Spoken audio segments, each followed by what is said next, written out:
Almost all rural areas in Vietnam grow rice as the main food crop. Rice is both a typical symbol and a key crop of Vietnam's agricultural sector. Products made from rice not only directly serve daily life, but also serve import and export needs in the international market. There are usually two main rice crops a year: the winter-spring rice crop and the summer-autumn rice crop. The winter-spring rice crop begins to be sown from late October, early November, and is harvested at the end of May of the following year. The characteristic of the winter-spring rice crop is that it is sown in cold and dry weather, so it is necessary to choose varieties that can withstand the cold well. In addition, farmers also need to pay attention to providing enough water for the rice. The summer-autumn rice crop begins to be sown from late May and is harvested in mid-November. Because the weather can change rapidly, it is necessary to be flexible in choosing rice varieties. Ensure that the rice plants can grow well under each condition. The care process and the stages of spraying pesticides for rice are very important. Because the growth process of rice is different in each stage, therefore, pests and diseases are also different in each stage. Soil preparation stage and seedling stage. Weeds often appear. Grassy rice, grass, thrips. Brown plant hoppers migrate. Tillering stage, panicle initiation stage. This is the stage when pests and diseases are most active and dangerous. Flowering sire, ripening stage. Grain smudging occurs, seriously affecting the quality and yield of rice. Currently, my hometown is in the summer-autumn rice crop. The hot weather conditions, alternating with showers, are favorable for crop growth and pests to arise and cause damage. I heard that in the coming time, the weather is forecast to turn hot and sunny, alternating with rain, which is a favorable condition for pests to continue to arise and cause strong damage, affecting crop yields. Rice plants at this stage are susceptible to blast, brown leaf blight, stripe spot, bacterial leaf blight, leaf rollers, stem borers, brown plant hoppers, and white-backed plant hoppers. To prevent this, the most commonly used measure is to spray pesticides on the entire rice growing area. Early in the morning, as soon as I woke up, I prepared the tank and pesticides to go to the field to spray. Before spraying, the pesticides need to be mixed well, then covered, shaken well to dissolve, then put in the tank and add water to the amount of pesticide needed to spray. When spraying, spray downwind, go slowly, and spray carefully on the rice leaf layers. If it rains within 3 hours after spraying, spray again immediately according to the correct concentration. The sprayer wears protective clothing or long-sleeved clothes and wears a mask carefully.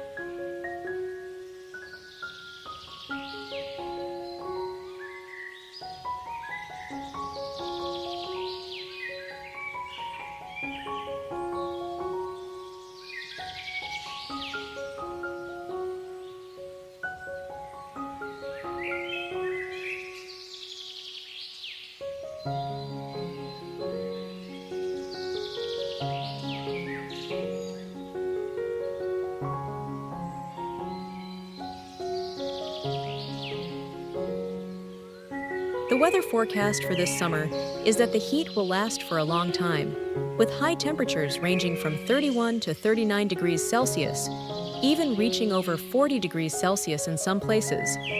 Such high temperatures will affect the health and physiology of livestock and poultry, so I feel quite worried. For livestock and poultry in general, and chickens in particular, they will eat less, their resistance will decrease, so they are susceptible to heat stroke due to not being able to release heat into the environment, leading to sudden death. The risk of disease outbreaks is very high. In this weather, the appetite of chickens is reduced significantly. I will feed them a combination of corn bran and complete mixed bran specifically for chickens. What needs to be done when the hot season comes is to cool the chickens. There are many ways, such as invest in a water spray system on the roof of the barn, or cover with a layer of straw, thick green vines.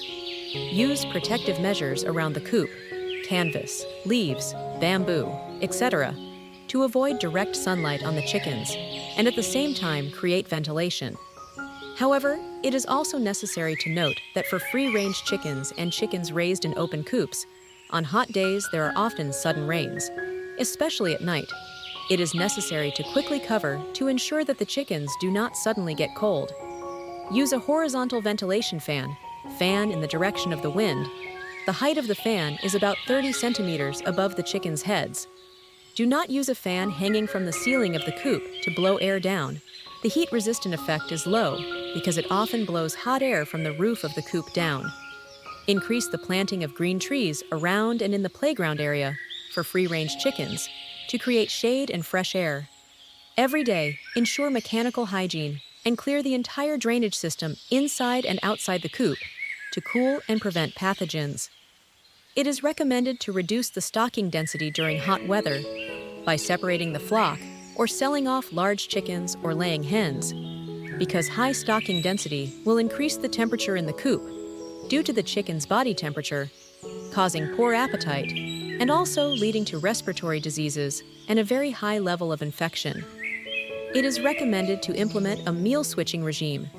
Concentrates and mixed feeds, usually fed during the day, are switched to feeding in the early morning or cool afternoon, at night when the weather is cooler, to ensure weight gain, as well as the ability to produce eggs of the flock. Ensure that there is always enough cool water for the chickens to drink. Increase the number of drinking troughs from 20% or more. Avoid water falling on the coop floor, which can easily cause pathogens. Add vitamin C and electrolytes to the drinking water. Increase the cleaning and disinfection of the coop and farming tools. The coop floor must be clean and dry. The drains must be clean, and there must be no stagnant feces or water. Limit the growth of flies, mosquitoes, lice, etc. Use disinfectants that can be sprayed directly in the coop when there are chickens. Can be sprayed daily directly into the space in the coop, about 30 centimeters or more from the chicken's head. This is also a measure to reduce local heat in the coop.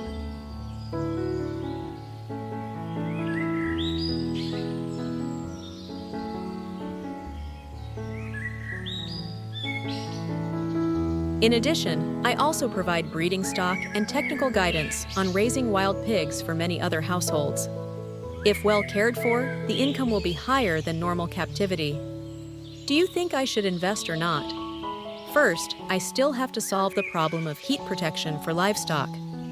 I dug a shallow hole behind the chicken coop. The purpose of this hole is to hold water to cool the space around the coop.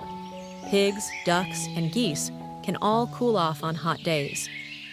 In the summer, pigs are susceptible to heat stress, which is a serious problem that affects the health, reproduction, and productivity of pig farming. Heat stress occurs when the air temperature exceeds the optimal temperature for pigs, causing pigs to increase the activity of the heat adaptation system to reduce body temperature. Heat stress can cause symptoms such as fever, loss of appetite, increased breathing rate, drinking a lot of water, lying on the floor of the coop, or bathing in water. For fattening pigs, pigs eat less or stop eating, drink a lot of water. The whole body is red. The pig is lethargic and breathes hard. Stress causes pigs to become exhausted, directly affecting the reproductive ability and productivity of the pig herd. For gilts and weaned sows waiting to be mated. For gilts, pigs are slow to come into heat. Signs of estrus are unclear, and the estrus period is short. For sows in the mating period, pigs do not reach excitement during mating. The mating period is short, and the number of eggs released is low. Too high a temperature inside the sow's body can kill sperm and eggs, causing a low birth rate. Pregnant sows, heat stress in pigs seriously affects the development of the fetus and causes shock and miscarriage depending on the stage of development of the fetus. Pigs nursing piglets. Low milk, reduced milk quality. Piglets are uneven, have poor resistance, and are prone to diarrhea. Sows are irritable, often bite and crush their piglets to death. Piglets lie on their stomachs and do not let them suckle.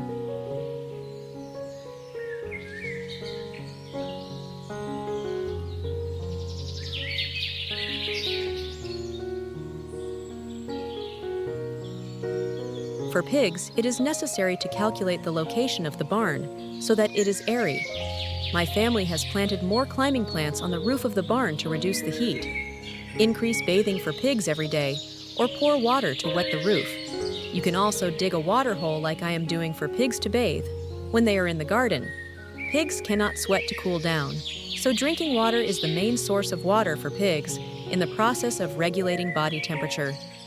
Farmers need to ensure adequate drinking water for pigs, especially on hot days.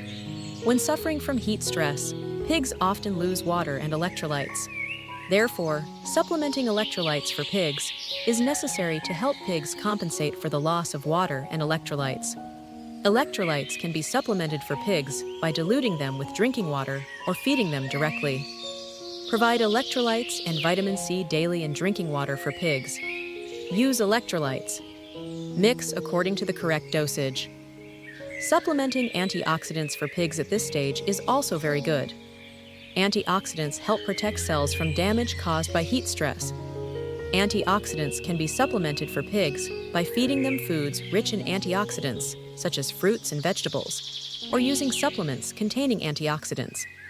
It is also extremely important that good resistance helps pigs better withstand heat stress. Farmers need to ensure that pigs are fed well, fully vaccinated, and clean the barn to limit pathogens. In addition, farmers also need to closely monitor the condition of the pig herd to promptly detect and handle arising problems. Looking at the pigs and ducks swimming around in the water hole, they are so cute, right? The chickens also need to be supplemented with water reserves, always ensuring enough cool water in the drinking trough regularly. I also regularly spray water on the floor of the barn to cool them. In the near future, I will probably sell some of the chickens in the garden because the stocking density in the summer is a bit high. In this hot season, can you suggest any animals that are easy to raise and adapt well to the weather so I can try raising them in the garden? Please leave a comment.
I would like to extend my heartfelt thanks to all of you who took the time to watch this video. Your support is a great motivation for me to continue sharing useful knowledge and experiences in animal husbandry. Please don't forget to subscribe to the channel so you won't miss any of our latest videos. If you found this video helpful, please share it with your friends and family. Also, we highly appreciate your feedback.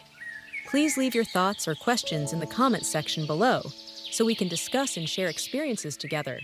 Thank you very much.